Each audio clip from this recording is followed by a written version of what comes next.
Please raise your hand and direct all communications via the chair. Please ensure that your mics are muted when you are not speaking. When speaking, please be succinct and do not exceed the allocated time frames. If referring to written submissions, please refer to the specific page number in the agenda pack. Any new evidence can only be submitted at the discretion of the chair and in agreement of all parties. If you're having technical difficulties, please use the chat function to alert the meeting or dial in using the details in the invitation. Please do not use the chat function for putting formal questions to the subcommittee. Any persistent disruptive behaviour will result in removal from the meeting. Once the application has been considered, any remaining parties will be asked to log out of the hearing. Please do promptly so that the councillors will have the opportunity to deliberate and make a decision. Each party will be notified of the decision within 5 working days. However, if you contact the licensing service the following day, you will be given a skeleton decision. Okay, if we can now move to elect the chair of the meeting, please.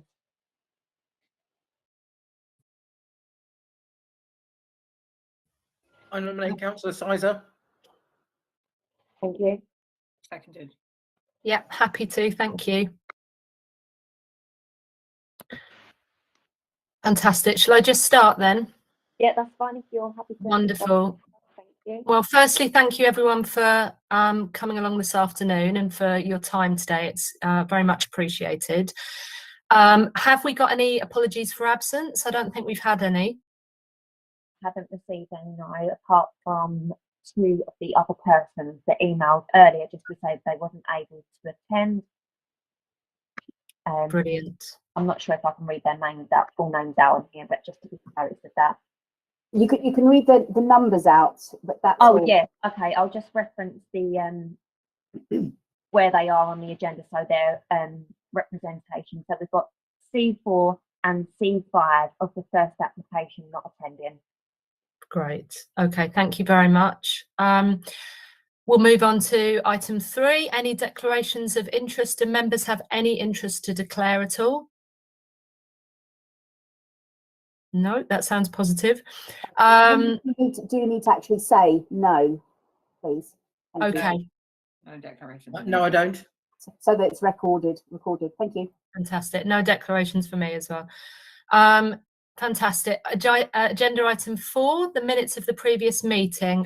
There are no minutes this time round, so we can move on quickly from that.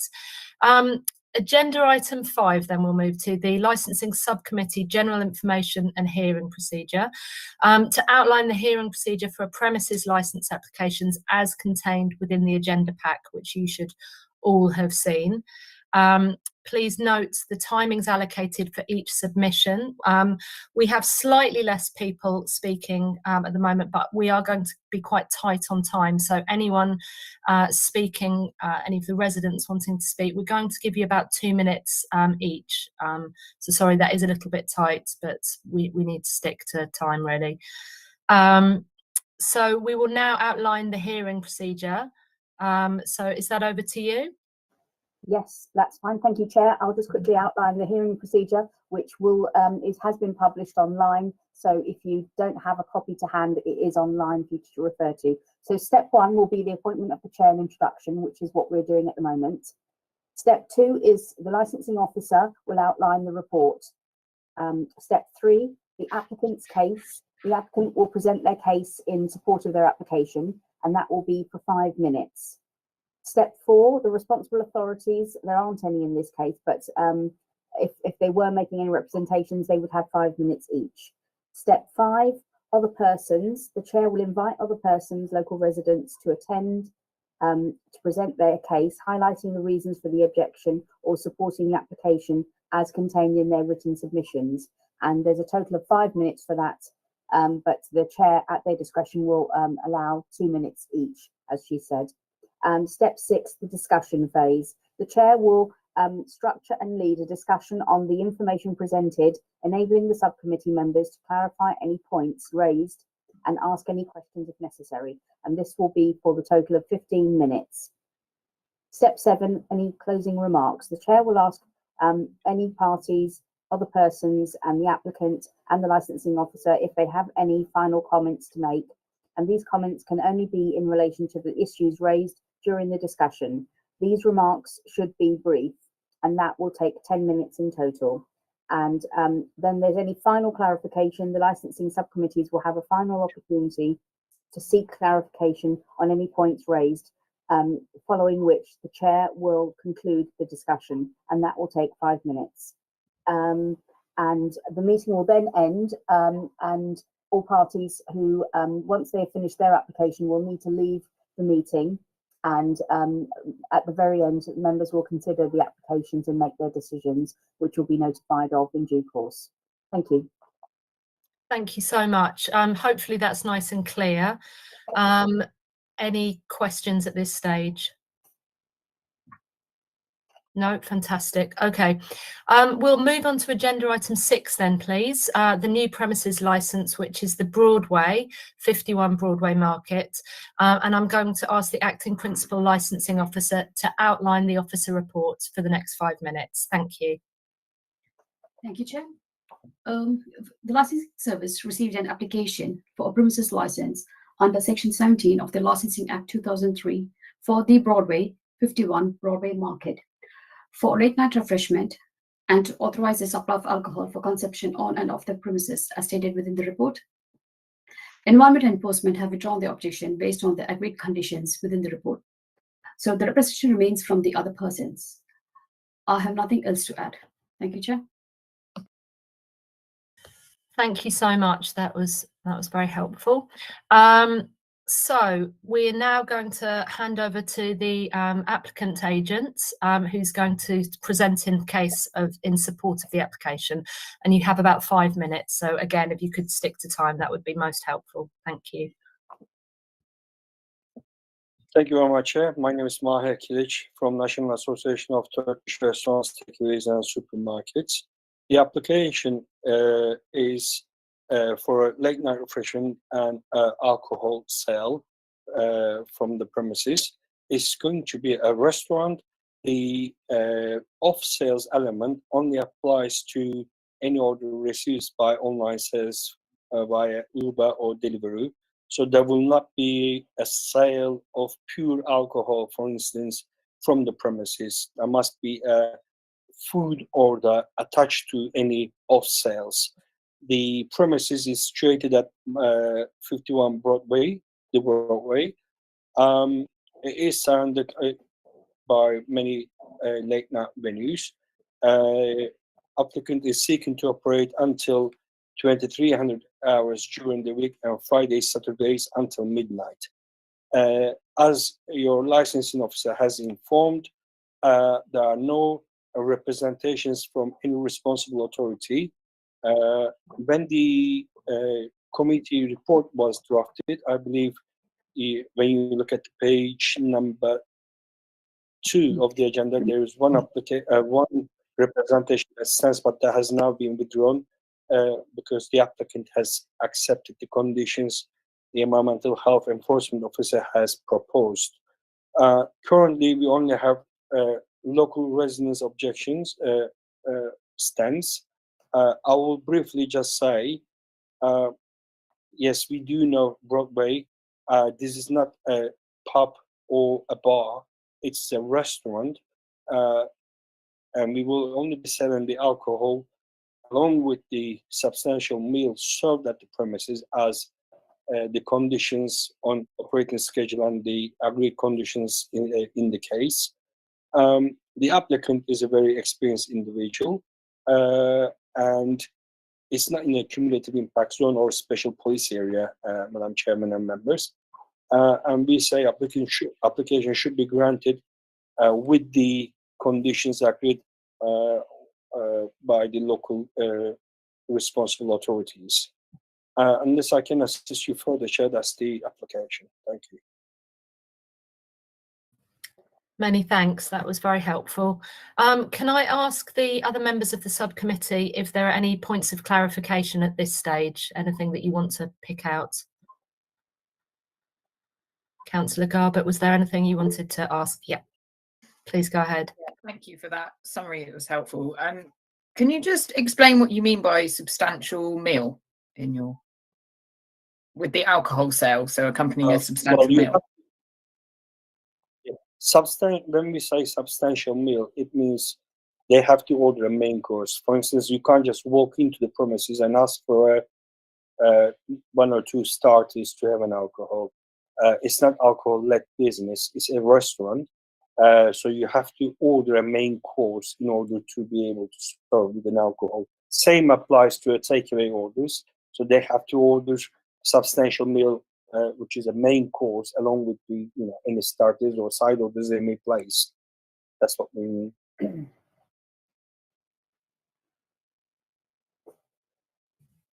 There were no further clarifications from me either. I think there was none from you. Okay, fantastic. Thank you.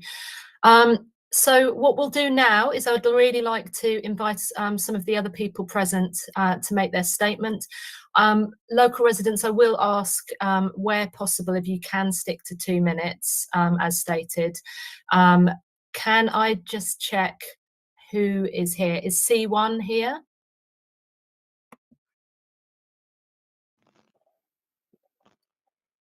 Jessica, if you could help us to identify whether or not the parties are here, that would be helpful. So I think C1 was meant to be here. Yeah, so we don't have C1 present. We have got C2. We've got C2, haven't we? Yes, I think. Sorry, Chair, Yeah. we got C2 and C7 present. Fantastic. Can we move straight on to C2 then? That would be really helpful. And you've got approximately 2 minutes.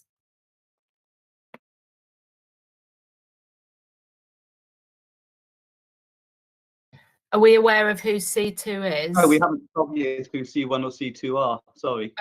Apologies. We do try to not use first names. Amanda, what's the protocol here? Yes, we're not calling people by their name in case they don't want that published on the internet. So so basically in the actual report there is there are appendices. So basically, I think you are C2 in this. I think you are C2, if that's okay. That's fine by me. Given that I'm Brilliant. on camera and my voice is calling me C2 doesn't really anonymize me very successfully, does it? No, it's just a procedure that we've been asked to follow previously by residents. But thank you for your time today, and over to you. Thank you very much. So the main issue for ourselves from the London Fields User Group is the oversupply of takeaway alcohol. Now, we appreciate the applicant's desire to link this specifically to substantial meals only. The area of greatest concern is that there will still be tables outside and alcohol will be served outside at those tables. Now, at present, because the tables outside would fall outside of the premises license area, i.e. the area on the plan designated as the premises license, any alcohol consumed on tables outside is consumed under the auspices of a takeaway license. It's a loophole that's been exploited mercilessly by a lot of shops where people can buy alcohol, sit at the tables outside the shop, even though does not form part of their licensed premises, and claim that it's a takeaway drink, even though it's brought to them by staff. This is a way that a number of the premises on Broadway Market have sold alcohol on a so-called takeaway basis, where it's clearly not. We desire that any alcohol that's consumed at tables outside is there needs to be a variation to the license to include that area of the premises as part of the premises license, which then allows there to be specified numbers, maximum numbers, and time that has to finish. And that's absent at the moment. So our first concern at the moment is people would be able to sit at the tables outside. On a similar scale of operation route across the road, a similar condition was applied to prohibit the sale of takeaway alcohol, in not least in order to prevent that consumption of alcohol on tables outside, unless and until it forms part of their licensed premises by variation of the license. At present, there's a loophole under the local authority legislation that came in under COVID to allow for delivery and takeaway for the extension of takeaway alcohol. That extension lapses at the end of September, so there will need to be some proper consideration of takeaway license. Our preference would be simply no takeaway alcohol from the premises.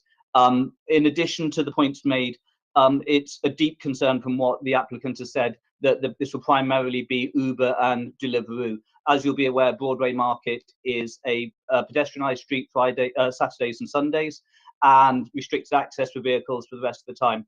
And so our concern is that having Uber and Deliveroo they're very small premises, they have a very limited number of tables, and if they consider that a significant part of their offering is going to be takeaway, this will increase the number of vehicles and number of taxis exiting and leaving Broadway Market, parking Derricott Street. So we would like to see no takeaway alcohol license at all, and we don't see a need for it. Thank you. Really appreciated, and sorry to be very tight on time, but thank you. That was very succinct and very appreciated. Thank you. Can we move on to, who else have we got? Did you say just C7 is here? Yeah.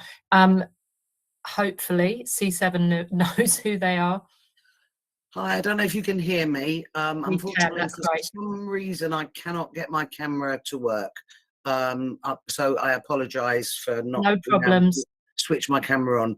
And as I'm very, very mindful that we have time, and I know that I'm aware that I can waffle for England, I would totally, on behalf of, because I'm here in 3 capacities. I'm here as supporting London Fields User Group as a member and advisor because of my links to the Safer Neighbourhood panel. I'm also here representing residents that are on the Safer Neighbourhood panel and members that have come to me with concerns that generally do over these issues. And I'm also here in my own capacity as a direct resident. And that is because I am literally around the corner and can actually bring a direct impact of what goes on. And the impact that I receive personally with my panel chair hat on from people who call me at all hours with distress, anxiety, what do I do? This is going on, Louise, what about this, etc., etc. So in order to minimize everything, I'd like to fully endorse and support everything that Kevin Fleming said, because this is exactly what has come to us. This is exactly what we're feeling, and totally would like to reinforce the impact that off sales and added deliveries would do, and the impact on the side of streets, and the serious concerns about what goes on outside premises with the table license, and how this is again a loophole and causes issues. I won't go in detail because Kevin has done that so well, but we are. I know cumulative impact isn't an issue because it isn't here, but I do believe the impact of the saturation of alcohol and the impact that brings and the reduced quality of life that gives many directly affected residents really needs to be considered. And I'd also like to point out that particular stretch where 51 is situated in the middle of from number 35 to number 61, and every single one of those now has an alcohol license with the exception of 51 and the post office. So that is a whole line of a lot of shops selling alcohol, overspill and falling out. And for that reason, we fully, and for all of those reasons that you've heard and that are in all of the complaints from the people who couldn't attend today, we would like to object to this. Okay, thank you. Much appreciated. And also, we are aware that although some people haven't joined today, that we can hear that you're representing a wider community. So thank you for your time today. Thank you very much. Am I right that that's it in terms of anyone else wanting to speak today? Is that right? Can I just hold that off for one moment? Hang on.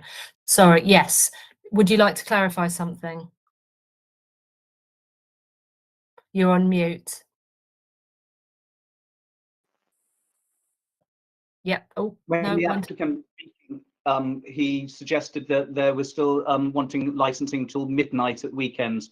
And I understood from the additional submission following their consultation with the police that they'd reduced their opening times to close at 11 o'clock. So could I just clarify what the ask is in terms of the times that they're actually applying for? Because I understood they reduced them following the discussion with the police.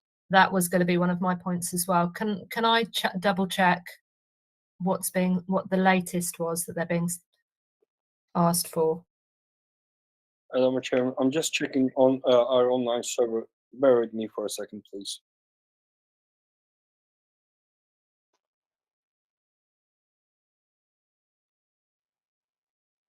And licensing, can I just ask you to clarify as far as you're aware as well? Yes, Chair. I'm just went through the police email. So basically, they have reduced the hours to 2300 Sunday to Thursday, and on midnight Friday and Saturday. Okay. Okay. Thank you. And the closing time will be 23:30, 30 minutes past the closing time. Thank you, Square. I think that's it for anyone else wanting to speak. So again, I just want to give a few minutes to hand over to the subcommittee for any points of clarity from what we've heard already. Anyone want to ask anything?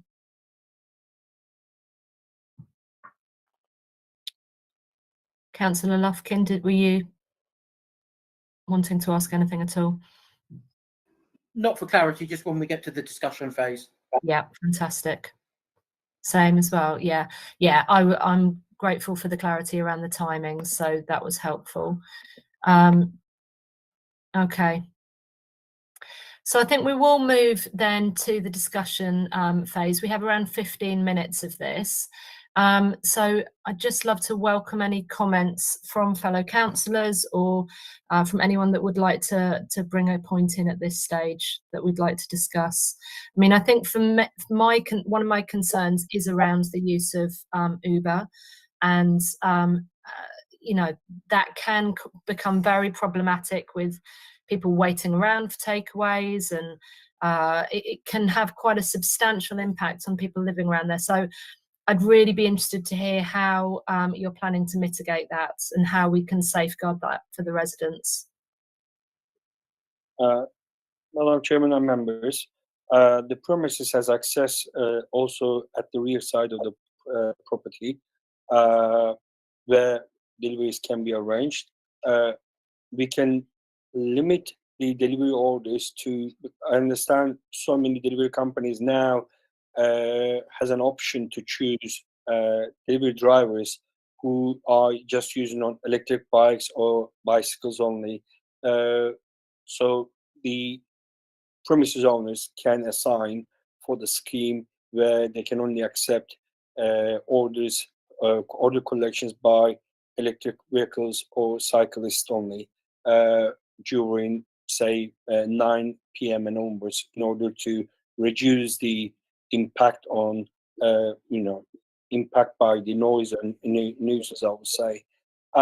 Furthermore, in addition to your question, I'll ask members to turn page 32 of the agenda, where you can see the layout. The premises is applying the licensable activities. It only applies inside the premises. We do not apply to trade beyond our premises or in front of our premises. That will be a subject to a variation if in the future applicant wishes to serve alcohol to the tables in front of the premises. They will need to make an application to vary the existing license. So the comments which was made by Kevin and endorsed by Louise, I can just assure them that for now, as the application stands before you, is not covering outside the premises. This is regardless of the changes made during the COVID in order to be applied, in order to serve alcohol in front of the premises. So the applicant will not be serving alcohol outside the premises. You are considering application to serve alcohol inside the premises only. Okay, many thanks. Councillor Garbett. Thank you, Chair. I just wanted to ask a quick clarification question about whether there are tables outside. Are there tables outside? No. Okay. If in the future, Councillor Zoe, applicant wishes to, or his business partner wishes to trade in front of premises with the tables and chairs or alcohol, they have to get a tables and chairs license, and then they need to apply vary their existing licensable area to be extended to cover the outside of the premises, which will be again consulted with neighbors and all the other responsible authorities. Councillor Lufkin. Yeah, thanks for that. Can I just check with the licensing officer that that's correct? That yeah, the issue that Kevin raised, whereby people could have alcohol being outside of the premises, that won't apply. That can't apply in this case. Is that right? Sorry, Chair, is saying alcohol outside because they got permission for on and off sales. But they can't. People won't be able to sit outside and drink. I think Kevin's point was people were sitting outside places and being able and drinking alcohol that they bought inside. That won't apply here because it won't be. There's nothing licensed outside. Is that right? Yes, Chair, they can't have outside the premises, but because premises has permission for off sales, so they can buy alcohol and consume it outside. Okay, but there's no. But does Kevin's point apply? There won't be tables and chairs outside, so they won't be able to do it right outside anyway. Yeah. Okay. The other question that I had was, can we condition that? Would the applicant be amenable to be conditioned that the takeaway service has to use electric vehicles or electric bikes rather than? You said, Mr. Killick, that you would only use electric vehicles or electric bikes. Are you amenable to a condition that says that? And Sorry to interrupt you, Richard. This has been previously conditioned by many other local authorities. It can be conditioned, yes. Okay. Thanks. And sorry, in that case, can I just ask Amanda if that's a condition that we can put on? Is it? Yes, as long as the applicant's agreeable to it. Okay, thanks. Councillor Garbett. Thanks, Chair. And I just wondered what residents felt about the use of the back for deliveries. I don't know how that. Can we ask? Are we able to ask? Are you? I saw that C2 had your hand up just previously. Do you want to speak first and then Louis? C7. That was in relation to Councillor Lufkin's point around the table. So just for clarification, what's happened historically is premises, it's relatively easy for a business to apply for a tables license, a pavement license, because there's no great hardship with that. Once the table license has been, a pavement license has been allocated, then the consumption of alcohol takes place on those tables under the auspices of it being an off sale. And that's been and then it's unmanaged. Licensing say, well, it's an off sale, it's not our business, and pavement say it's none of our business either. So it falls through. I'm reassured by what the applicant has said in terms of they have no intention of doing that in this case. I'm very reassured by that, and provided that that is written into the application, that there will be no pavement consumption unless and until there's variation of the license. I think that addresses that part of it adequately from the user group point of view. I'm reassured also that they've specified that off sales are deliveries that are licensed to residential premises only. We recently had to deal with a premise on Mare Street that was offering to deliver cocktails to spots within London Fields, and they were flying London Fields. So we're very conscious of the need to have those written in. I'm reassured that that's there as well. I'd like to come back later on to the issue of the times on the Friday and Saturday, but that's why I had my hand raised on those issues. Thank you very much for your time. Yeah, thank you. Okay, Louise, can I? Yeah, you can call me Louise. It's okay. Okay. I would normally have my face here, but my camera it just won't work. So that's fine. Just again, Kevin said most of what needed to be said. But one of the things are that in the case of Cafe Route, the problem there was that it is this confusion over the use of outside, and the use of outside, even if it was, and we appreciate they say they're not planning to, but we have had this before where they've said they're not going to, and then they do almost immediately.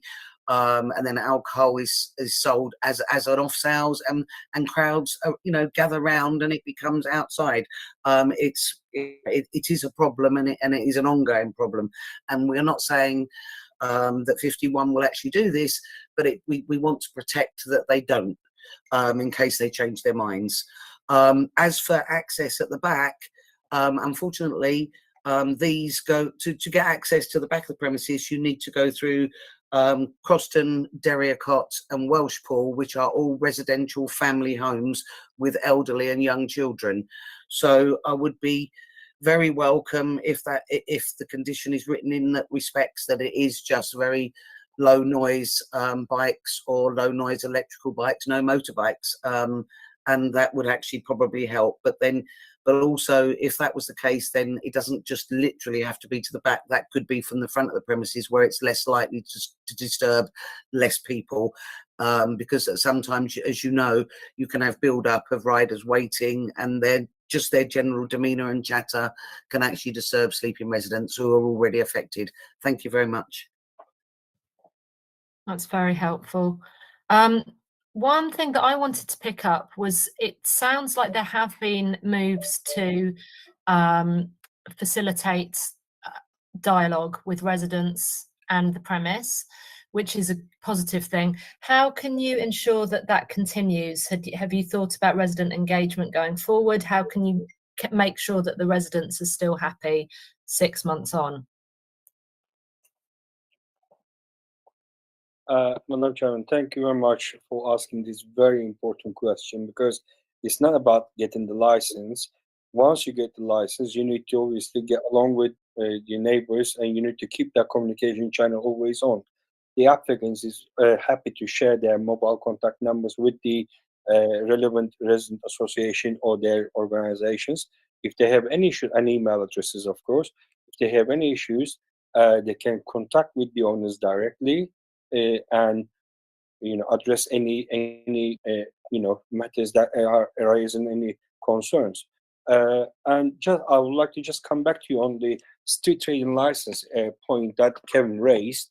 The street trading license obviously can be obtained by the from the local authority without even coming to the licensing committee or licensing department itself. But it's very clear by the plan that we have provided, where it says ambit of license is drawn by a red line. It only applies to the premises, and we will not be serving alcohol. Now, if you have a tables and chairs outside, whilst someone consuming substantial meal, if they ask to be served an alcohol, that applies as a sale of alcohol. So, that needs a requirement of full variation application. It's correct. The consumption is not a licensable activity. So for instance, you can buy an alcohol from any shop and consume it wherever you like. You don't need a license for where it's consumed. But tables and chairs is part of kind of applies to attached to a premises license. So it's applicant's intention, if in the future wishes to serve alcohol right outside the premises, there will be a full variation application. You can be assured about that. Thank you. Thank you. I think you wanted to come in with some other points, or have they been covered, do you feel? C2. Yeah. The last bit of concern, we have concerns about the late night Friday and Saturday times. Part of the concern about that is it means that people are leaving the premises after public transport has shut down, and that increases the load on the local streets in terms of private hire vehicles and people walking through residential streets. And that's one of the things that's associated significantly. The dispersal of people in the evenings is one of the things that causes us significant nuisance, because people then, the public toilets in the parks are closed at that point. Transport infrastructure is closing down at that point. Taxis then gather at the top of Westgate Street, where there's not meant to be taxis gathering. They park up in Derricote and Croston Street, and people urinate on the way through the park and in surrounding streets. So we think that the closure of midnight, by moving it half an hour earlier, reduces the impact. It means people can avail themselves of public transport more easily, reduces the number of private hire vehicles coming into the area, which is already a significant issue, and helps to minimise the impact of dispersal on the surrounding streets. Many thanks. Did you want to come back on that? Yeah. Yes, Madam Chairman. This is not a premises that that will allow people to occupy over like 100 people.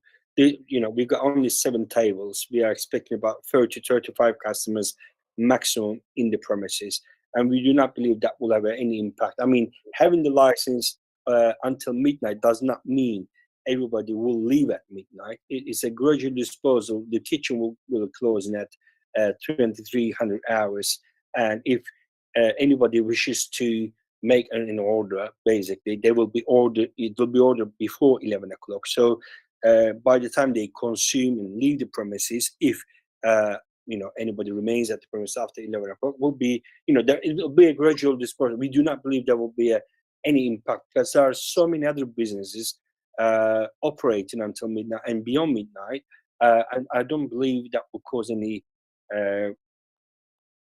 If it causes any issues, of course we are happy to discuss and maybe do something about it. But as it stands, we do not believe that will cause any disturbance to the residents. Of course, we are speculating here. There is no evidence. The premises is not trading. You need to keep that in your mind. So if in the future that concerns are substantiated, of course we can do something about it. But having like maximum 30 customers at any one time until midnight is not going to have a huge impact in the area. I do not believe that. And also, this is not just alcohol-led business. People will be consuming food, and I don't believe customers' clientele we will attract will not be going out and urinate and make some noise and disturbance to the neighbors at all. So it's not alcohol-led business, if you like, that will cause any problem. Unless I can assist you further, that's my submission. No, that's great. I think you wanted to come in with another question. Well, it's just to review that. I mean, if the applicant isn't saying that I have to order a substantial meal with every alcoholic drink bought. I can buy a substantial meal at 11 o'clock and carry on drinking until midnight. So it's not as though I'm buying one meal and one drink. I'm buying a meal and I can carry on drinking. So can we get away from the idea that it's a very limited? I can order a meal at 11 o'clock and carry on doing cocktails. One of the concerns is that it's impossible within the realms of licensing to specify what drinks I'm selling. So if the applicant further down the line finds that it's not successful selling 30 covers, 7 tables, and they convert to a cocktail bar, and you have to buy a substantial meal once, but then you can sit and drink all evening. That there's nothing to stop that, and that's one of the problems that we've consistently seen, is that I'll end up still drinking that. And as for this idea that somehow well-to-do people who are buying expensive wine and drink don't urinate in public, the experience of local residents is to the contrary of that. The very well-off urinate in the park as much as anyone else, and we clear up the champagne corks and the rubbish afterwards. Thank you. So please don't. I'm sorry, I'm just going to bring Louise in now, because I think you wanted to speak as well, didn't you?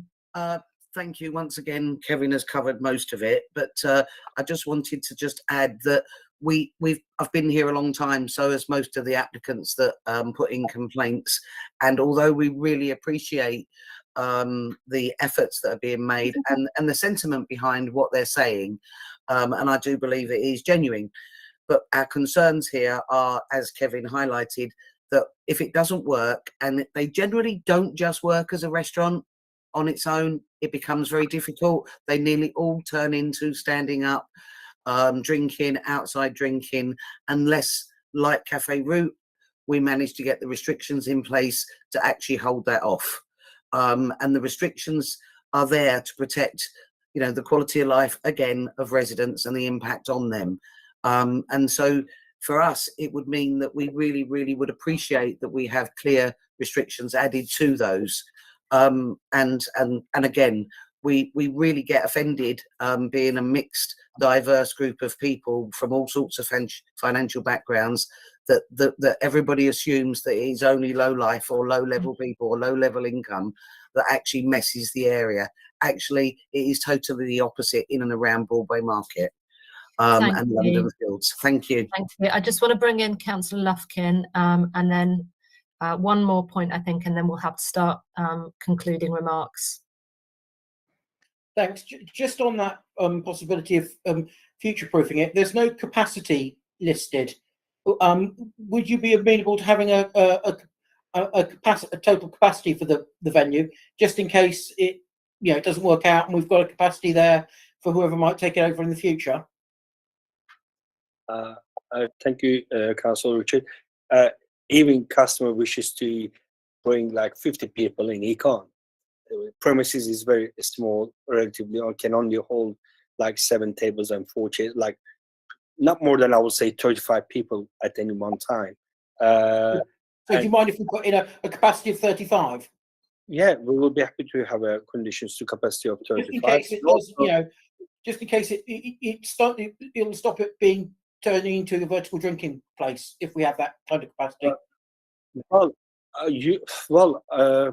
We are happy to have the condition, but please, Kevin and Louise, don't get me, don't misunderstand me. But there is already condition to basically restrict these premises turning into a cocktail bar or a kind of a club or just alcohol-led business. There is a substantial meal has to be ordered, so you can't just walk in and in the future, if the applicant thinks, well, it's not working out, what do I do?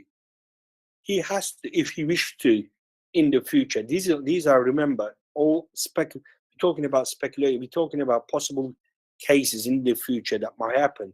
If the applicant wishes to turn the premises to something else, they have to make a new application or vary the application, which will end up before you again. So please focus on this application and what we're applying. Yeah. Thank you. Thank you. Amanda, I think have you got a point of clarification? Yes, Chair.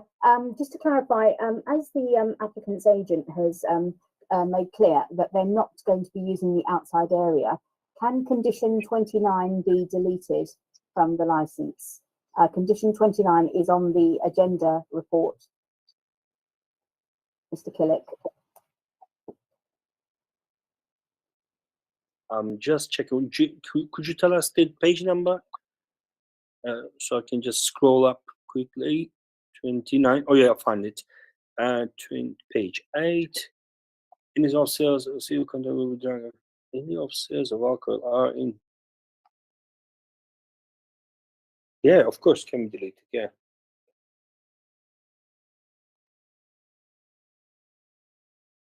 Yeah.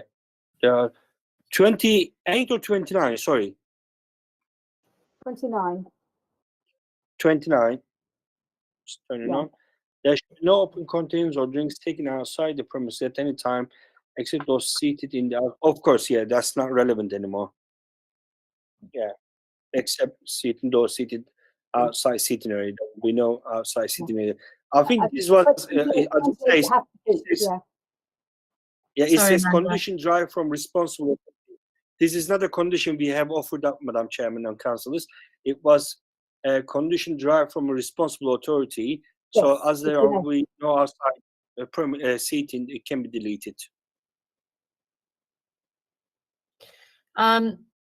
Okay, is that okay, Amanda? Yeah, that's fine.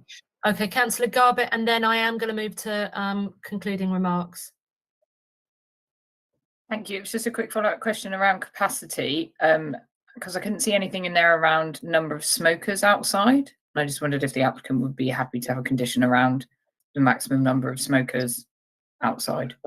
We can limit the maximum amount of smokers to 5 individuals outside. Yeah, I'd be happy with that. I was just looking around. Oh, Kevin Most of the premises are restricted to 2 after 9 p.m. Okay, Yeah, we will be happy to do 2 after 9 p.m. if we, yeah, that's not an issue. Yeah. thank you. Right, that's very helpful. Now we have about 10 minutes for concluding remarks. So I would just like to welcome anyone who has submitted any information today to just conclude and what the most important things that you want to hear, us to hear today are. So if I hand over to the applicant first of all. Madam Chairman, I think I say last, the representatives goes first. I mean, Okay. the residents goes first. Yeah, that's fine with me. If the residents want to just concluding remarks. So we do welcome the approach Mr. Killick is taking in this. I think he's taking a responsible approach in terms of respecting the feelings of local residents. Just really quickly, I flagged up in the message that clause 28 in the application needs to be revised to state that it's for deliveries only, because at the moment it allows for any off sales. So that would need to be amended in light of the discussion that's been had. We hope, I would still welcome, our overall approach has been, rather than, our experience has been that when it goes wrong further down the line, trying to get revisions done to license later on is a gargantuan task. And so what we're, and unfortunately, historically, the council has been lax in terms of issuing licenses which lack conditions, and then our efforts to try and introduce conditions later on are really, really hard work. So what we'd prefer to see is conditions attached earlier on, restrictive conditions attached earlier on, and then at 6 months, 12 months, when the applicant's demonstrated it's all running really smoothly, it's easier for them to for variations to be applied for. But our preference is now, because of our experience with a lot of other licensed premises, be more restrictive to start with, then relax, against the what ifs and the hypotheticals further down the line. We welcome the discussion around no takeaways on the street and no drinking on the street. We welcome both of those. We are happy with those. And from the London Fields User Group point of view, provided the issue of traffic management can be addressed, then aside from the late night issue, we wish the applicant the best of luck with the new venture, and we hope we can find some accommodation on those last 2 points. Thank you. Many thanks. Anyone else? Again, Kevin's covered everything that I would have liked to have said and added. We are disappointed that another venue is going to be turned over to alcohol consumption. And I know it's a restaurant, and we do not wish any ill to you know, and again feel that this probably, and sounds like, if all goes as is discussed here, will be a good local run business, and hopefully will work with residents. But we are still mindful again that strict conditions need to be attached to begin with, so that we do not have to go through the terrible situations that we do go through, and we are currently going through, with trying to get those amended. And in one case it's taken years, and it is now at appeal at court, and it's very, very upsetting. So thank you very much, and we do wish you luck. Thank you for your time. That's very helpful. Finally, you have some time for concluding remarks then. Madam Chairman, I don't need to add any further points of, in points to the application. We've discussed everything. The applicant is willing to, of course, cooperate with the local residents, and if there are any issues arise in the future, we have to address them in order to make sure that no one is affected by our licensed activities, of course. And we will share our contact details through the licensing team immediately after the meeting, email address and contact details, which can be passed to Kevin and Louise. But one thing, let's face it, with the impact of COVID, retail businesses are going out of high streets, they're getting empty, and we will be seeing lots of restaurants, cafes, food-led businesses, not just in Hackney, but all around the country. And those are responsible will remain, of course, and those are irresponsible will be out of business. And we do have a two responsible individual. they are also in other businesses. And other than what I can say, I mean, that I can't add any further comments really. I would like applications to be granted as the as it's amended with the conditions we have discussed during the meeting. Unless I can assist you any further, Madam Chairman. That's all. No, that's great. Thank you. Much appreciated. Subcommittee, anything that you'd like to clarify? Anything that you'd want to finally question at all? Councillor Garbett, anything? I just wondered if do we need to clarify the opening times point here, or is that something we do after? Sorry, no, this is my first time. So I don't think we have actually agreed anything on. Have we come to a conclusion on that? Opening times are not part of licensable activities. So you are considering the licensable activity hours, Councillor Zoe.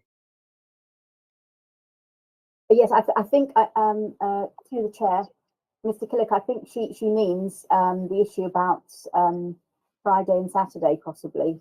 Is that right, Councillor Garbett?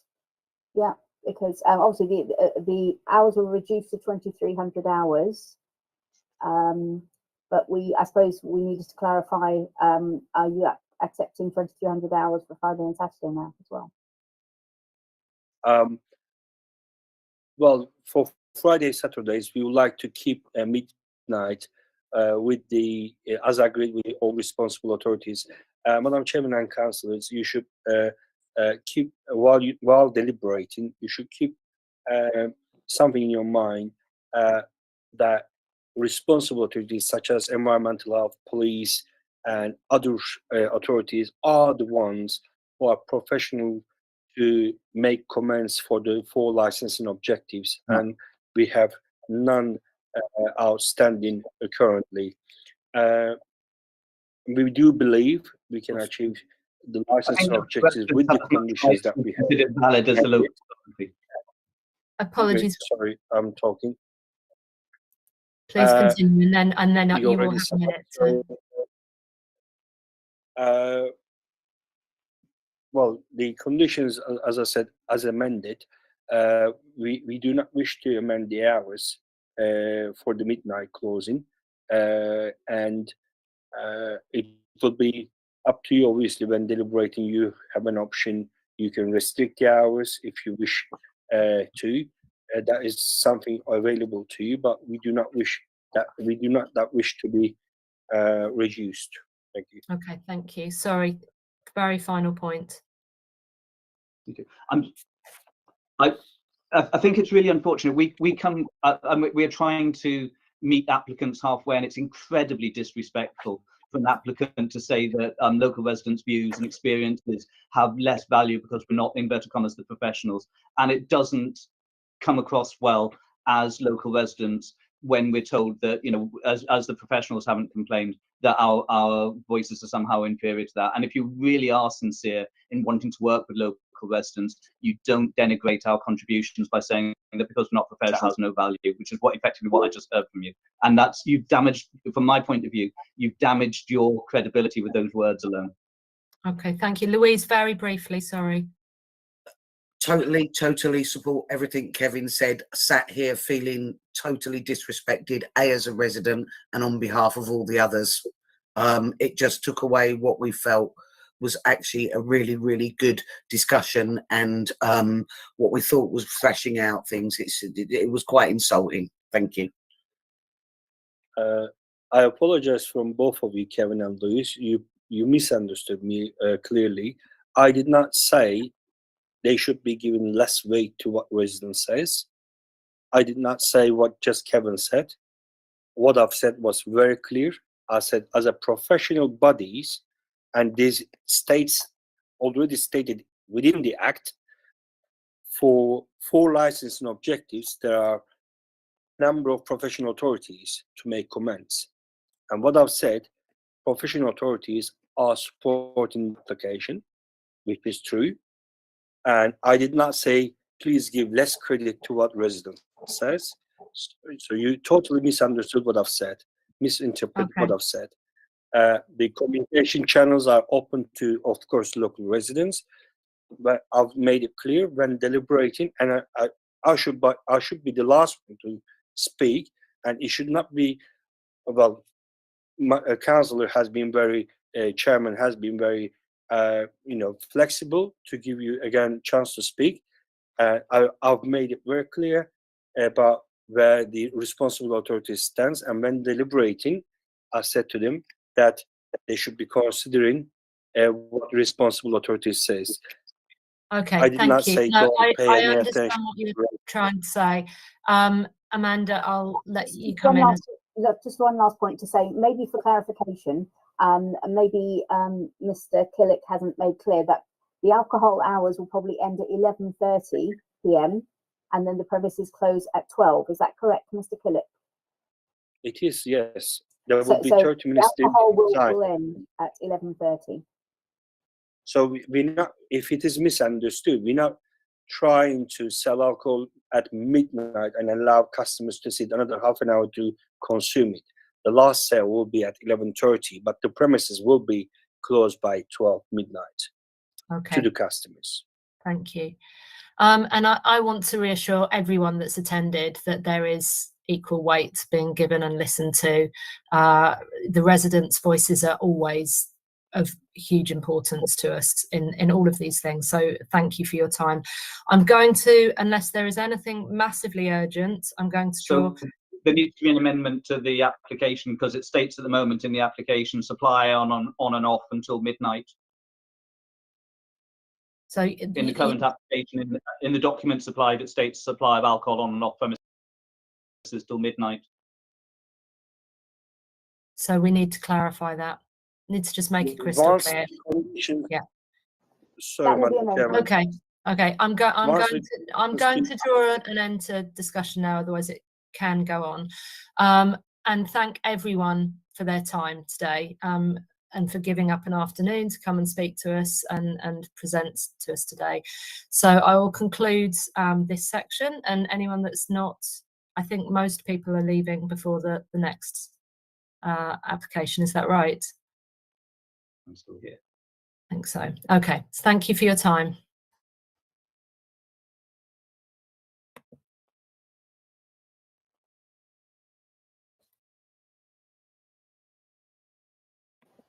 Chair, I think you'll find that C2 and C7 Yeah. are also part of the next Yeah.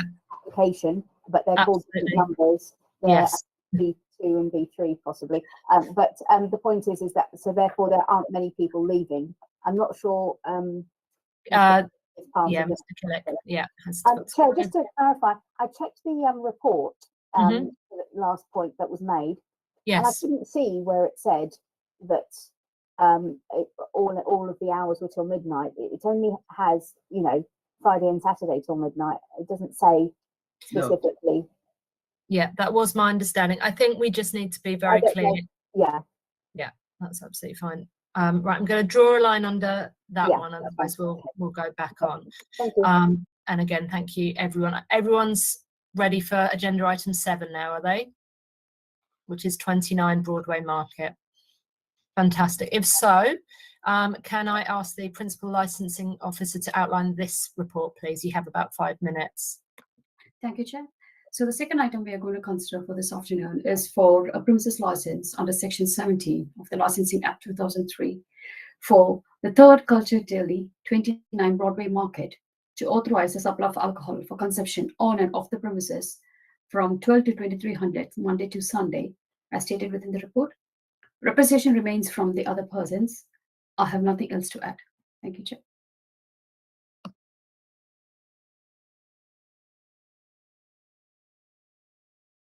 Sorry, Chair, you're on mute. Yeah, apologies. Yeah, thank you. That was very brief. Fantastic. Thank you very much. Then I will ask the applicant's agents to present their case in support of the application, please. And you have about 5 minutes to do so. Hi, everyone. I wanted to thank the council member and the neighbors to come today, and thanks for taking the time to look over our application.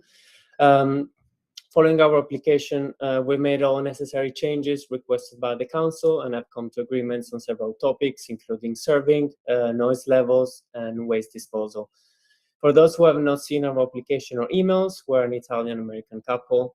We've been living in the area for like a long time. We love Broadway Market, and it's always been a dream for us to open a shop in the street.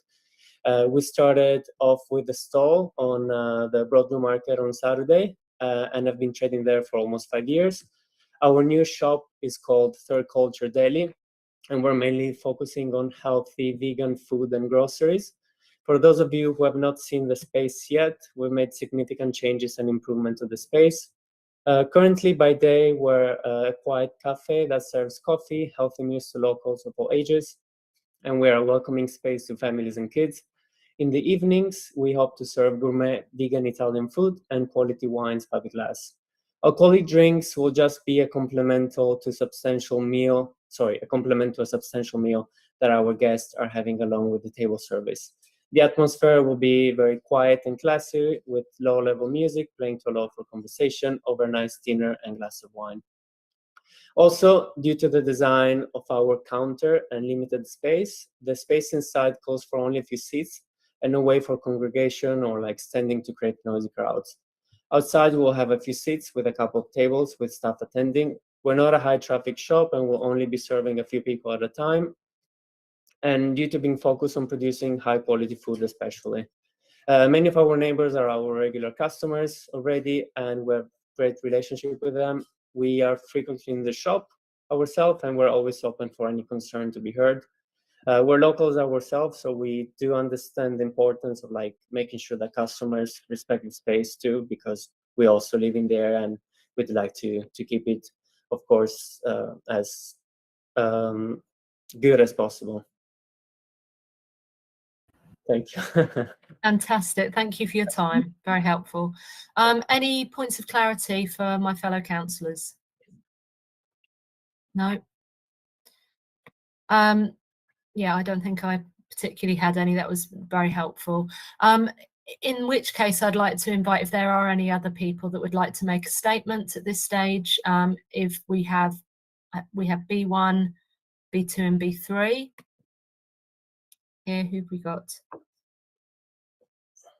I think as before, 2 minutes each. But if either of you would like to speak, I think it's just the two of you, isn't it? In terms of resident engagement, you can choose between you who wants to speak first then.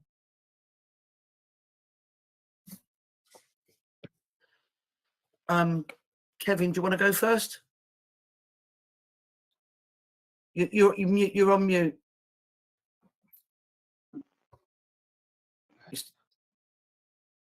You're still on mute.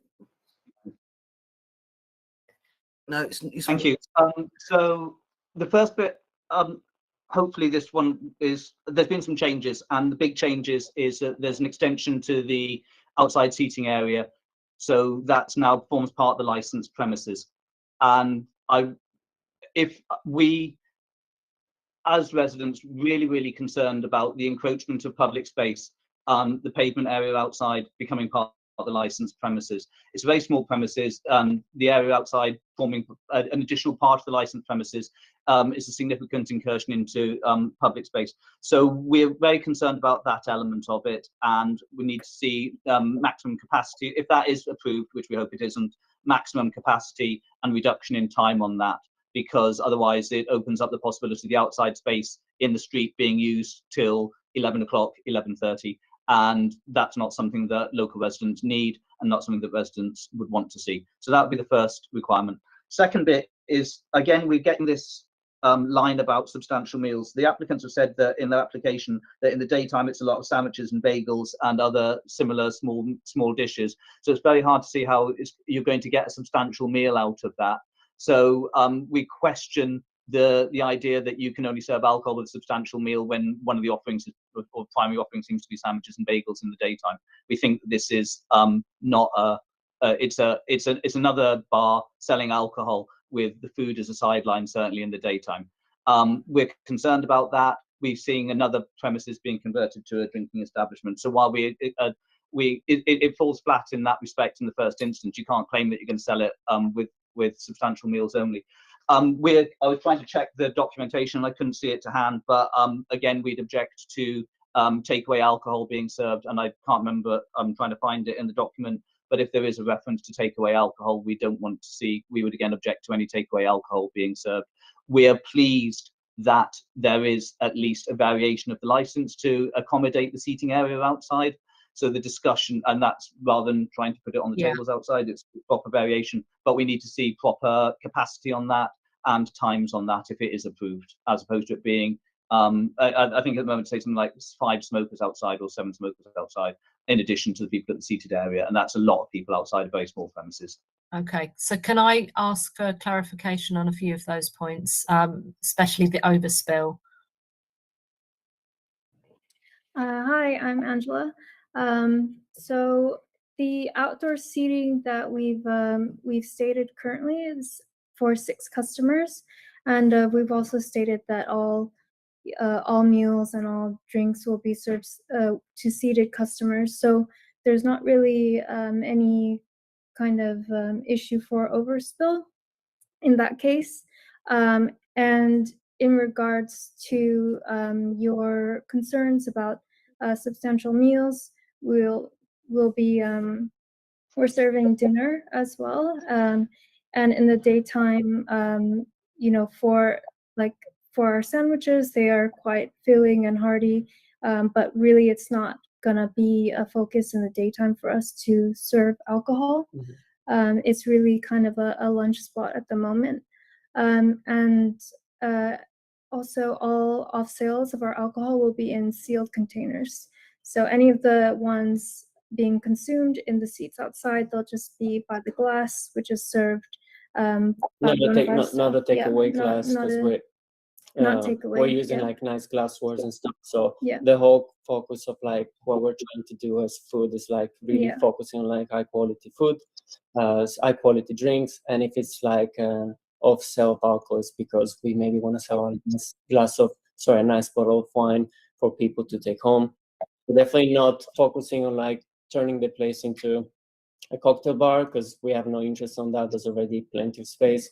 What we really love is like food. We have a vegan cheese company as well, based in Hackney Wick. So it's always been a dream of ours to like elevate the experience of like our customers from like just buying cheese to be able to also, you know, explore that into a deli.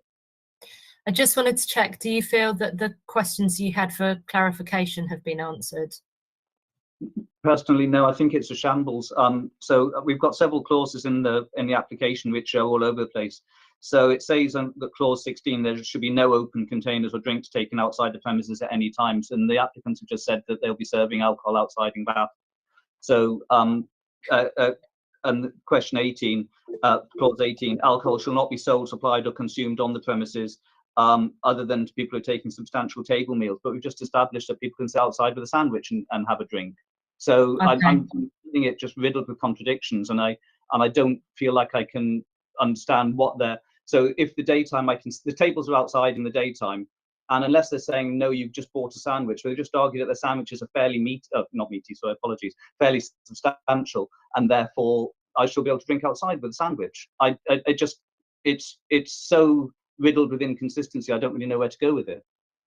Okay, can I come back then very briefly, because what we're doing is we're kind of moving into a wider discussion at the moment, which is fine, but I just want to make sure that the clarification points are being dealt with and addressed.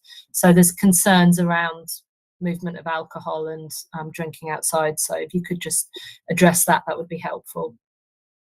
Yeah, so when we were discussing with the council about like point number 18, we made clear, and the people from the council agreed with us, that by on the premise was like taking also into account the seats that we have outside. Sorry, can you expand a little bit on that? I don't really understand. Yeah, so on the point 18, that the alcohol shall not be sold, supplied or consumed on the premise and in any external seating area otherwise than 2 persons who are taking substantial table meals. By that, we are like basically reinforcing what the council asked to do, which is like not to serve alcohol for like an off license, which is open, but just for people that are like sitting at the premise, whether like sitting inside or outside. So I guess what we understood is that the premise included the outdoor seats because we have a license for that currently. Okay. Suba, can I just check clarification from you around that? Sorry, Chad, they have applied for a new premises license, so that's part of discussion. So the outside seating area, are they referring to the tables and chairs? Which Yeah. Chair. We don't have that information with us, Chair, because it's done by different department. So Okay. Because it's been, we spoke with a lady called Judith from the council who came and did the application with us, and it has been granted, but I can definitely find out and pass over any documentation you might need. It sounds like that's needed documentation, am I right, for this Okay. particular? But is it not something that we should have had already?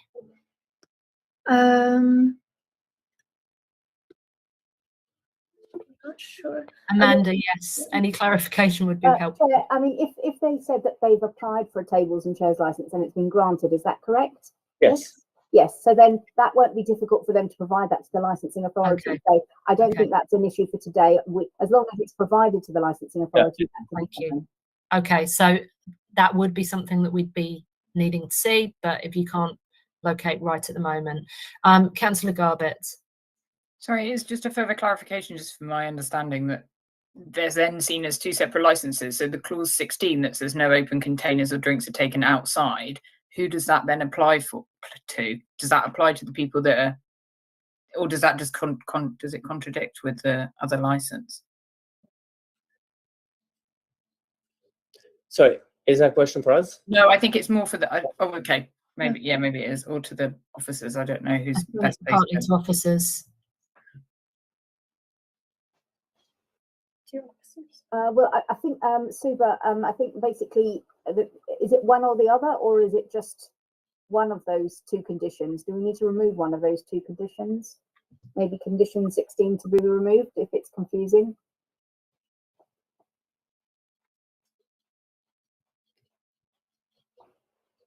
then we, if you're going to grant the off license kind of thing, then we need to remove condition 16. So there Okay. should be no container taken outside. Could you just repeat that one more time? You said if we were removing the off license, did you just say? Okay, so if you're going to remove the off license, then that's a condition. There shall be no open containers or drink taken outside of the premises at any time. Okay, but they need that to sell the So, but on the 17th, we get all off sales of alcohol will be in sealed containers. Those are the conditions which they agreed with the police.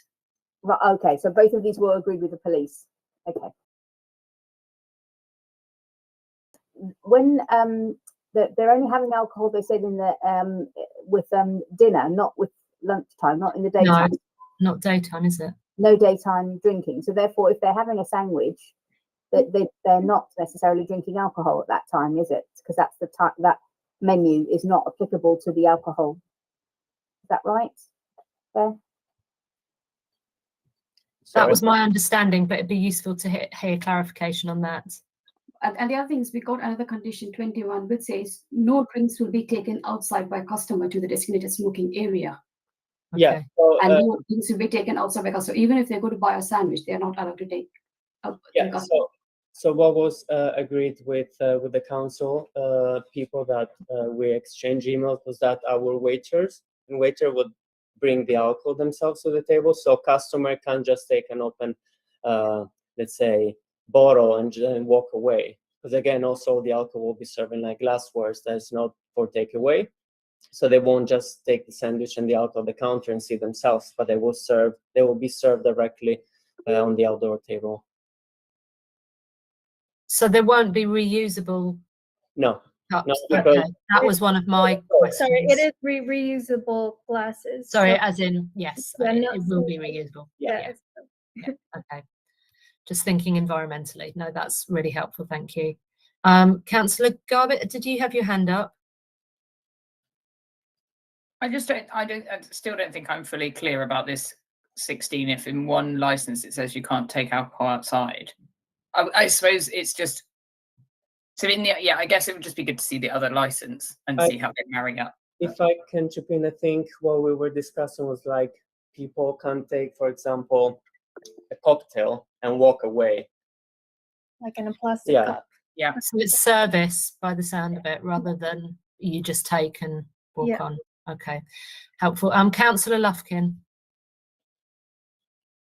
Sorry, I also found the outdoor seating application. If there's a way for me to forward it now, maybe at the end of the call, I can do that.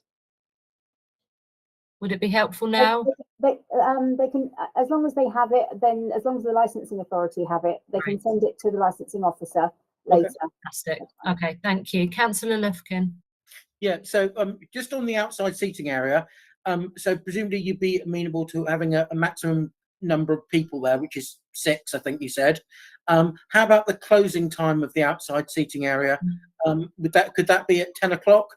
Yeah, I'm gonna check that with you. So on the license we had 10:30.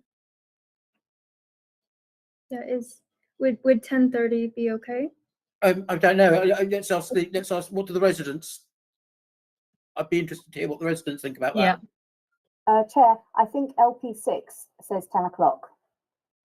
10 o'clock.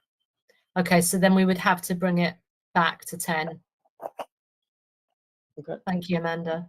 Is this back to 10 in regards to alcohol only, right? So they can still sit there until the 10:30 that's stated on our outdoor license, or just no chairs at all by 10? Usually the implication is under policy LP6, which you'll see in the papers, is that it's you cease use of the outside area at 10 o'clock. That means all tables and chairs need to be rendered unusable at that time, or no one's supposed to be outside, because we're trying to prevent any noise, nuisance, etc. that might be created by you being there after 10, and that's in accordance with the council's policy. That's not us just making a decision. Yeah. Okay, understood. 10 would be amenable to you. Yes. Yeah. Louise, huge apologies if I have done. Please do come in and speak. Hi, sorry, I can see what happened. It's okay. Obviously, again, Kevin outlined everything that I probably would have raised, and I don't want to backtrack now because we're sort of moving in a different direction. But I do want to point out that 2 things really that are quite key. One, when we first heard that we were going to have a vegan cheese, vegan deli, and we knew who it was, we were all very excited that we actually were going to have mixed use, and we weren't going to be lost to a bar and etc. etc. And many of the local residents have shopped in there and are popping in there. Many were shocked to find out that there was going to be an alcohol license for on and off, and more shocked that they want to actually do that given the size of the premises. I have visited the premises. It is absolutely tiny. The counter takes over half the space of the shop. There is no seating area. There are just a couple of tables, a couple of small stools that can sit round the counter, and a couple of small stools on a very small shelf on one side. And you would be lucky if you could actually get anybody to stand in between that. Now, working as a small deli and a small cafe and sandwich bar, that's fine, that's great. But to work as a bar, to work as a restaurant or someone who's serving a substantial meal with alcohol is very, very troubling for many of us, including myself. And I think this is probably something that the police weren't aware of at the time that this was going ahead, that their decisions and discussions took place. The outside seating area, I think they may struggle very, very difficultly to comfortably even fit in 6 people, because the front of the shop is only 3.7 meters, as you will see from the map, and that includes a door space. This is a bit. I mean, I feel conflicted by this because it's not a normal application that I am normally having to bring independently or on behalf of residents and the panel. And I know the store. I know I've shopped there myself, but it's very messy. It doesn't seem clear. I think there needs to be a lot of conditions applied to this. There needs to be a lot of restrictions implied here, again, so that as they progress, and if they need to progress, they can work with us, they can work with the authority, and they can remove those. My real worry, and I know the worry of others that have visited the premises especially, is that because of its tiny weeny size, it will become a little trendy bar in the evenings. I mean, there are obviously all the other normal things about nuisance noise, etc., which I've already raised. But thank you very much. Thank you. What I'm going to do actually at this stage is I think we've moved sort of into discussion point, and rather than clarification. I think, Louise, some of the clarification issues had been touched on previously anyway in terms of the overspill. So I think we've got some very specific things to discuss. So I'd just like to open it up to a wider discussion now about this. Please bring it in as part of the discussion. Yeah, absolutely. Go ahead. You're on mute. So the two bits I'm still confused. Oh, there's a lot of bits I'm still confused about.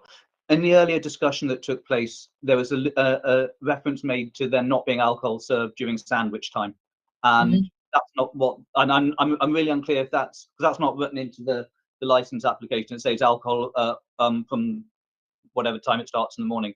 So I'm unclear if there's an intention to actually restrict that, because I'm not seeing it in the application as it stands. So that's my first point of clarification, because that was said verbally that we're not going to serve alcohol with sandwiches. It only kicks in the evening, but that's not written into it. The second bit of clarification is there seems to be, in the 3.5 meters that Louise has described, there's outside seating for consumption of seated meals, plus an additional 6 people smoking in the designated smoking area, which that seems to, I'm not sure if that's those two separate areas, because the designated smoking area and the seated eating area, and that makes what, 12 people outside, 14 people outside? But I wasn't clear on that one either. And the last bit is, based on the way that it's written at the moment, takeaway sales of alcohol don't require a substantial meal, and the fact that something's sealed, a bottle of beer or a can of beer is a sealed drink, and that doesn't stop it being consumed in the park. So there's still, as far as I understand the policy at the moment, the application at the moment, it still allows for takeaway alcohol without any food. And I just want to make sure that, and if that is the case, we have a really strong objection to that. I just wanted to clarify those 3 points. Yeah, thank you. Happy for you to respond. Yeah, so in regards to like the seated area, right now we can comfortably fit like 4 people, and we're not even using all of the space outside, because ideally if we could add an extra seat, because we have right now 2 tables, every table is like 2 seats on the side. None of the seats are either going at the entrance of our shop nor to the entrance of the apartment. There's like plenty of space for people to walk without disturbing anyone, and there's still plenty of space potentially if someone comes with like 3 people rather than 2 to add an extra chair without having to even get closer to the designated end of the area that was granted to us. So in terms of like space, I just want to reassure there's plenty of space. And in regards to the space inside the shop, maybe we need to rephrase a bit what food, a substantial meal also means, because the kind of like experience we want to bring is not something that you would get from like, you know, a restaurant. We're like really focusing on like high-end food where you get like maybe a set menu with like different dishes where people can like sit over the counter. Can I say something? Yeah. Well, yeah, and also, you know, as Louise, you've seen the shop before yourself, and you know, you've mentioned that it is like a very small space, and you know that I think everyone can imagine that, you know, there's not space to just stand around. So there's, you know, just space to be seated, and that's what we are aiming to do in the evening. So seated meals, seated drinks, and you know, there really is no way for it to become crowded as well, because we have limited seating. You know, we won't be allowing people to just be standing somewhere to be having a drink or whatever, because we are only serving drinks with substantial meals. So, you know, that requires which will be also different in the evening. It won't be sandwiches in the evening, it will be something different. Yeah. So that requires them to be seated.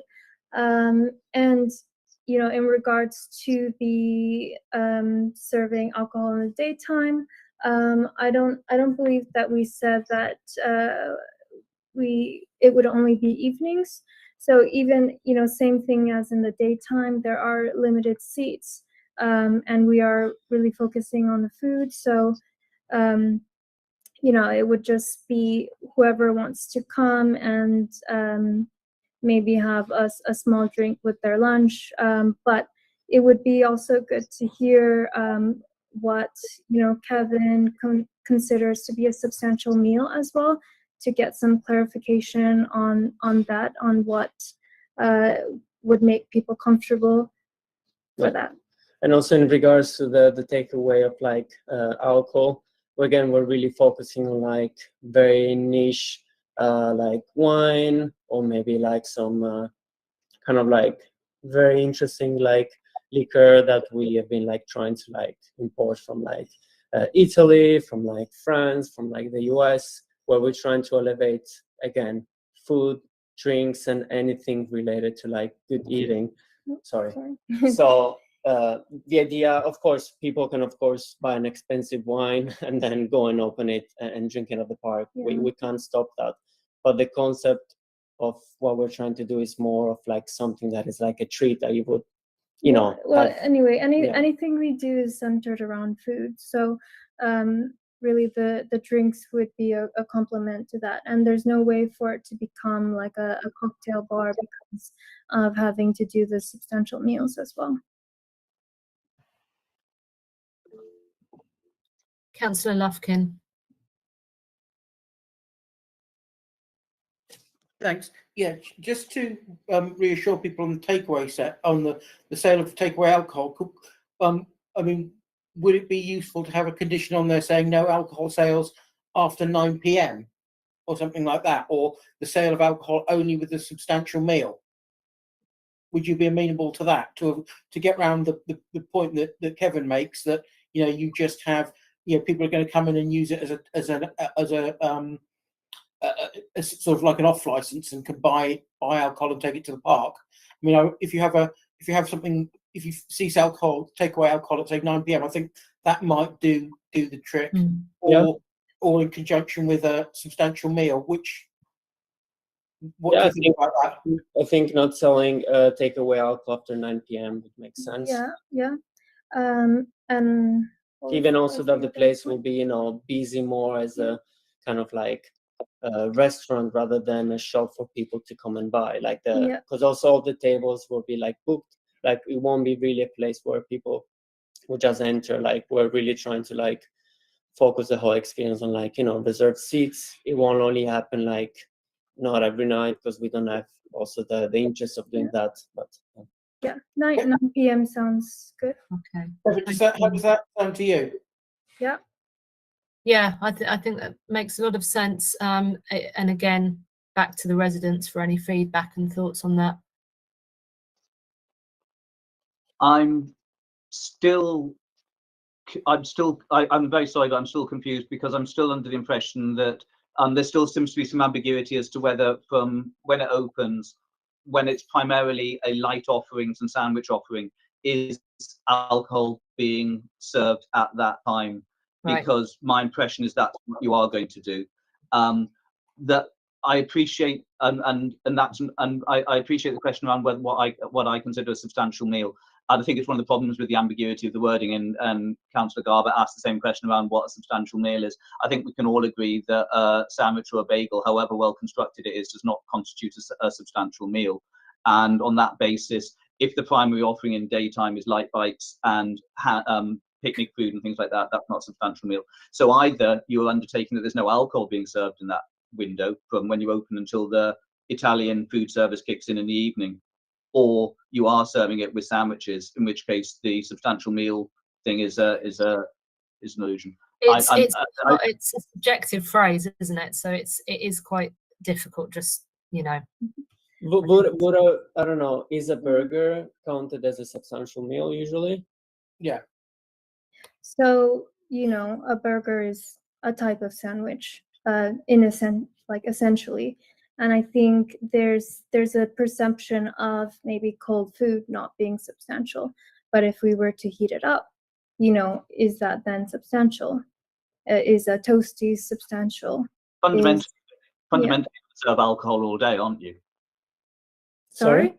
Fundamentally, you're going to serve alcohol all day with a bagel being counted as a substantial food. That's fundamentally where we've got to in this discussion. Well, we don't sell just bagels, and you know, But it's one of the items you mentioned in the application is, and so fundamentally you're saying that you'll be serving alcohol all day and pretty much everything that you're selling will be considered a substantial meal. you know, would clarifying, I don't know, like the caloric amount be something that makes more sense to you?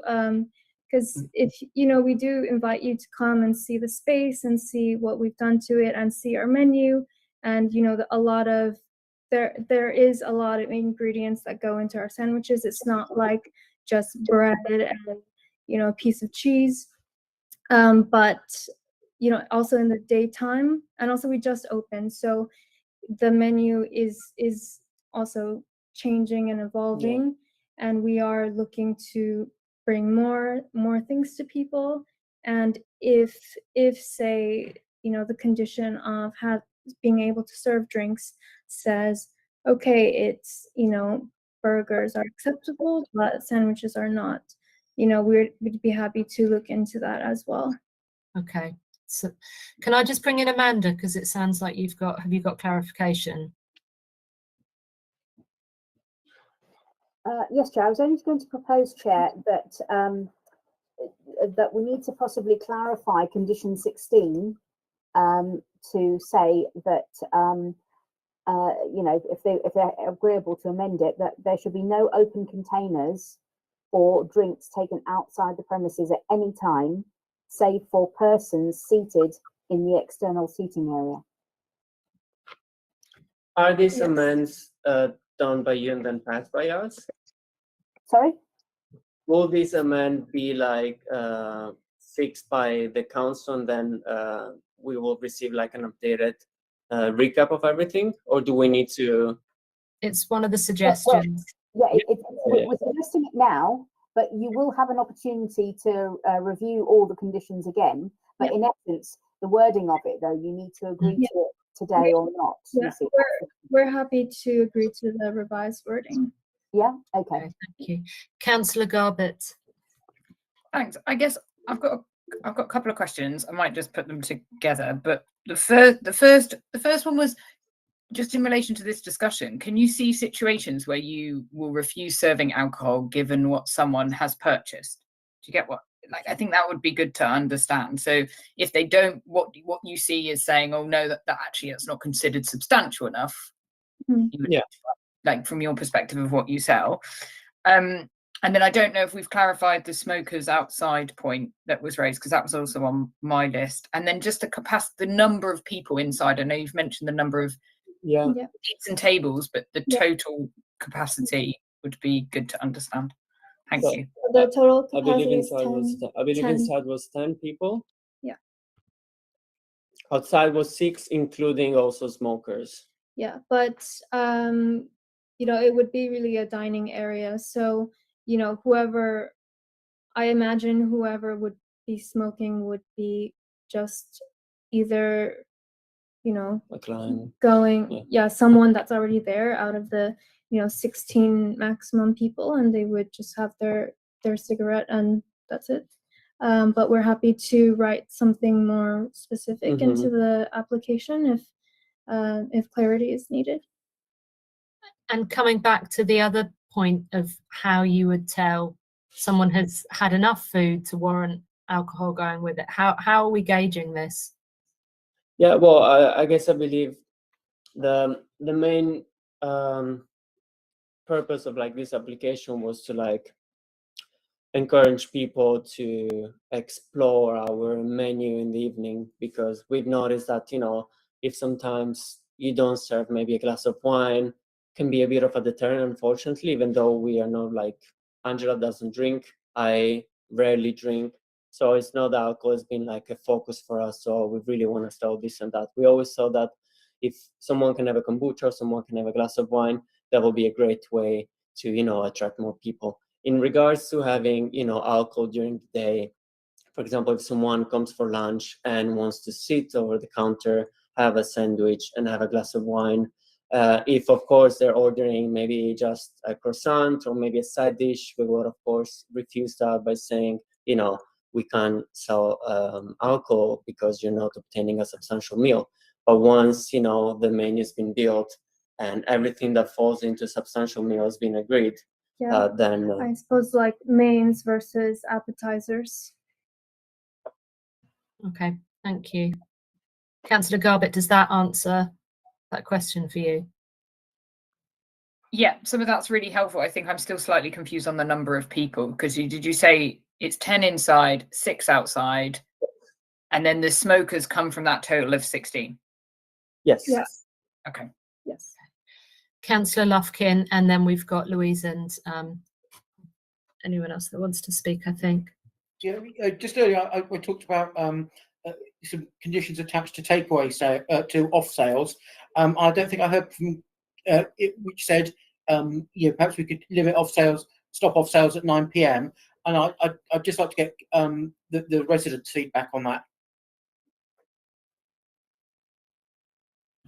Yeah, can I bring in both residents at this point, because you both raised your hands as well? Thank you, Councillor Lufkin. It was the one I wanted to go to next. As I'm reading the policy at the application at the moment, there's no requirement attached to it around clause 18 that alcohol for off sales is served with a meal. So as it reads at the moment, it says alcohol shall not be sold, supplied or consumed on the premises other than people taking a substantial meal, but that only relates to on sales. There's no similar condition attached to off sales. So all it says in terms of conditions attached to off sales is about open containers. So as it stands, there's nothing that inhibits the applicants getting 400, despite their intention. There is nothing to prohibit the applicants getting 400 cans of Stella and knocking them out at 99p a pop, because that is allowed as the license currently stands. So I'm not content with just restricting the time. I want to see either the removal of the off sales completely, or the off sales is only with a substantial meal. So then that's someone who's taking a meal away. I'm not buying into, personally, I'm not buying into the fiction that someone's going to pop in there for a bottle of wine and take it away more than once in a blue moon. If the applicants consider that to be a significant part of their business plan, then it's primarily they're looking at running an off license, in which case that's a different business. So the off sales as it stands, there's no restriction on it other than sealed containers. They can start selling it from when they open the doors till 9 o'clock with Councillor Lufkin's proposal, but there's no requirement to have food, and that's exactly the sort of open-ended license that causes so many problems, because there's no restriction on what the off sales could be as long as they're sealed. And as an interesting aside, just as an aside, because this is how flexible it was, when 161 Mare Street started to do this into London Fields, they were selling pre-mixed cocktails in a little plastic jiffy bag, pre-sealed, and that's a sealed container, and that fitted into the licensing criteria. And that's why we have to be watchful of this.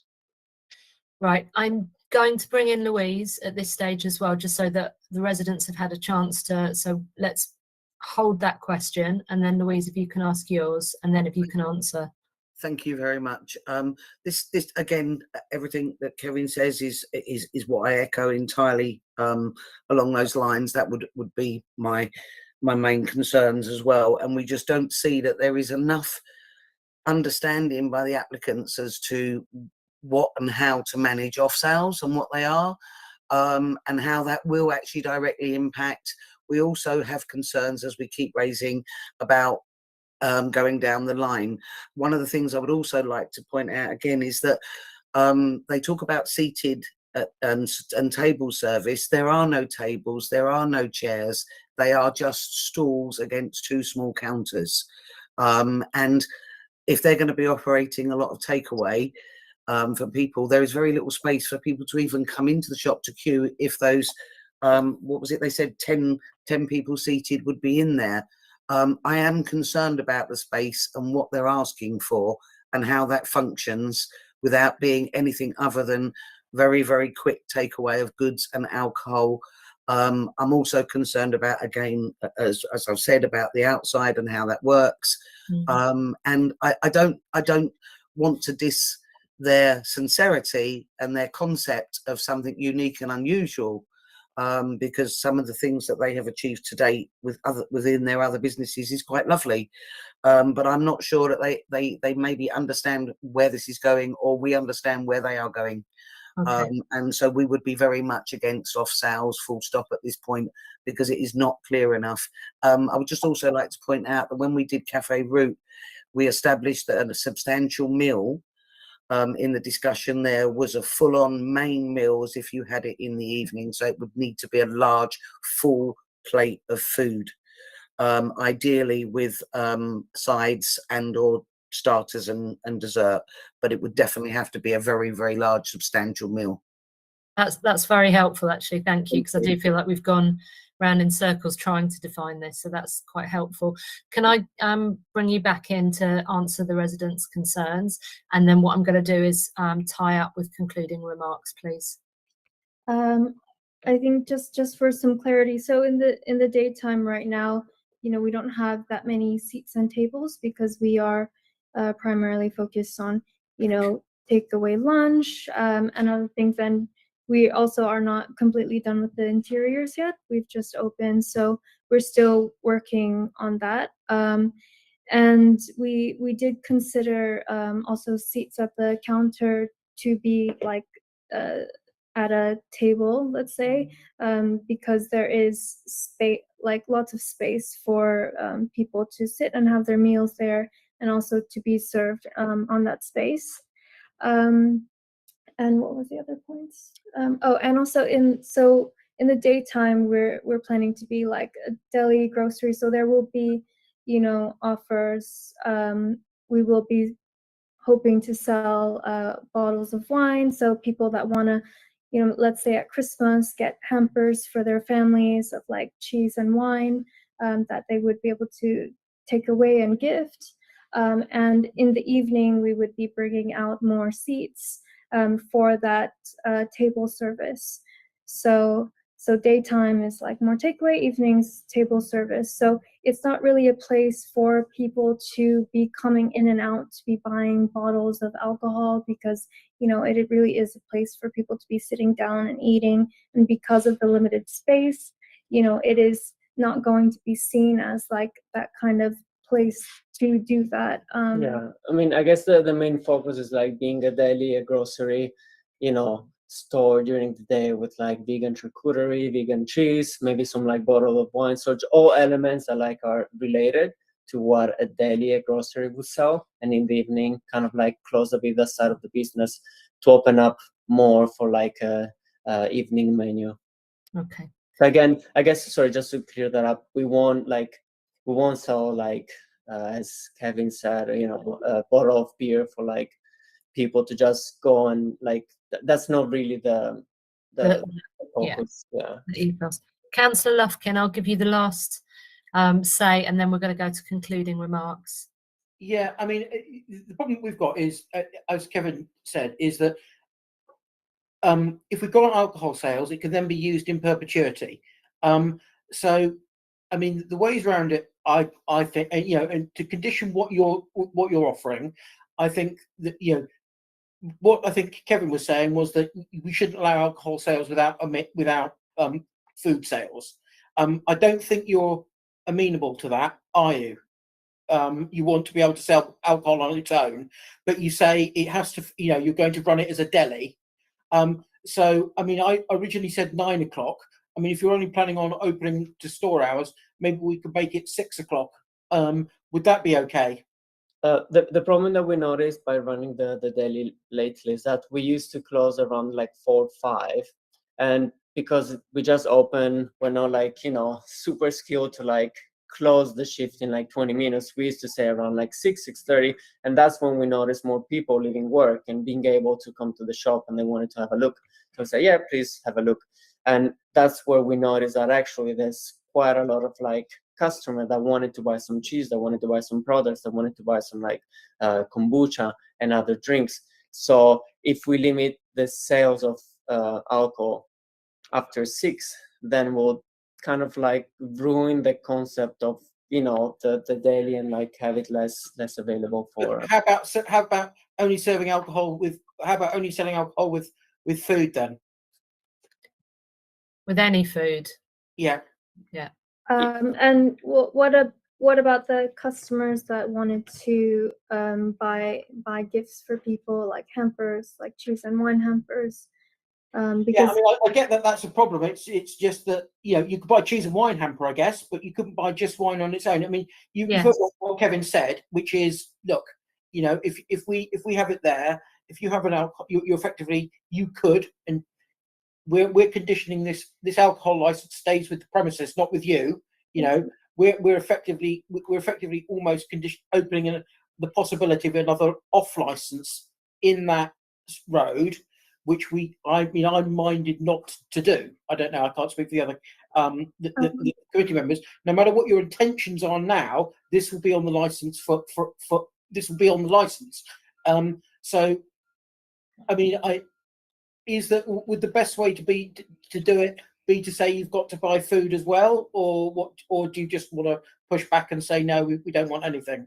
well, I'd like to make another point that, you know, because, you know, as everyone's noted, that the space is so small, we also want to, you know, sell more products and more grocery items. So there will be very little space for the amount of alcohol that we can physically stock. So, you know, it's not going to be a place where we have, you know, endless supplies of alcohol for people to just keep coming and buying. It is going to be very specific, small selection of bottles that we have.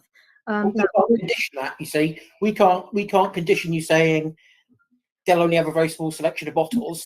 That we give you an alcohol takeaway alcohol license, or we don't. Do you know what I mean? Yeah. Or we put conditions on it, which we can enforce.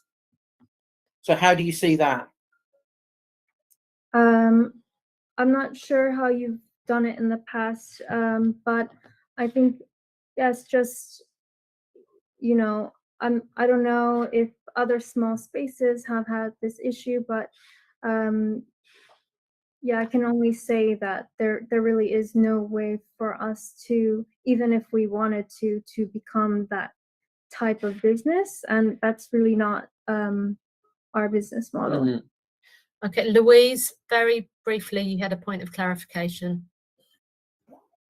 Just wanted to just feel that there's constantly things being added that are putting concerns in place, and just wanted to raise the fact that if they're now talking about supplying hampers with alcohol, picnic hampers for alcohol, how that off sale that could just be picnic on London Fields, and all sorts of alcohol, all sorts of problems. It just raises so many concerns that it's been ill thought through, and the off sales is just a no-no at this point, because I don't think they're sure how they're going to go, and I appreciate the difficulty with space. So it really is very concerning. I'm really sorry as a resident and on behalf of residents. Okay, very, very briefly, if you want to respond to that, and then we are going to move to closing.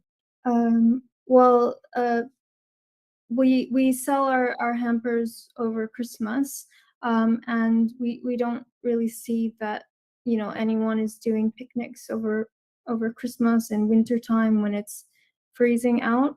It's more of a summer thing, and I even if we did not have an alcohol license and we were selling just cheese hampers, you know, that is a risk as well, seeing as there are other places that sell alcohol, but really that is to keep in mind that the hampers are a winter time thing, and that's all I can say. Yeah, Okay. and also in regards to Richard, we're happy to follow his first amendment, which was like to limit the sales of off license after 9, which in our case it will make sense, because, you know, if that's when the business is turning into more of an experience for people to sit in and eat, and the grocery side of the store is closed, then to us it makes totally sense.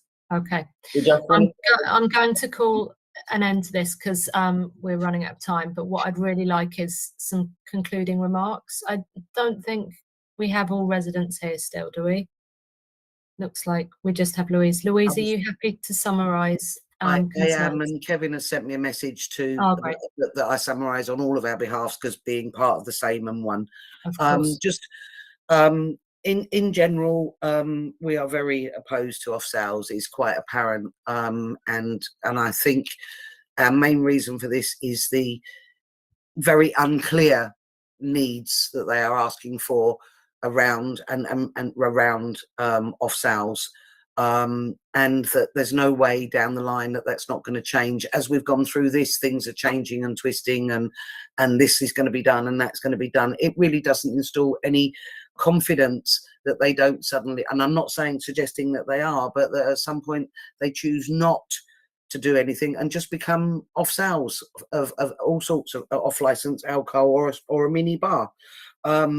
Also that, you know, it may not be viable. It is a very difficult space. I appreciate their difficulties, and I do sympathise with them on that point, and I do understand their concepts very much, and I do think part of it is very good. Broadway is extremely expensive, very, very expensive, rents, etc., etc., and that would worry me going ahead. And we have seen it happen before, and I know they shouldn't be judged on the past, but we do have to take guidance from that. That could, it is a strong possibility that they may just sell it on, and then that license is there, and that is a severe problem for residents and the impact that will bring. I think Kevin and I have both highlighted everything. Okay. Just think, Stria, if you do go ahead and you are mindful of that very, very strong restrictions are in place to protect the quality of life for local residents. Thank you. Many thanks, Louise. Thank you. I'll just ask for your concluding remarks then.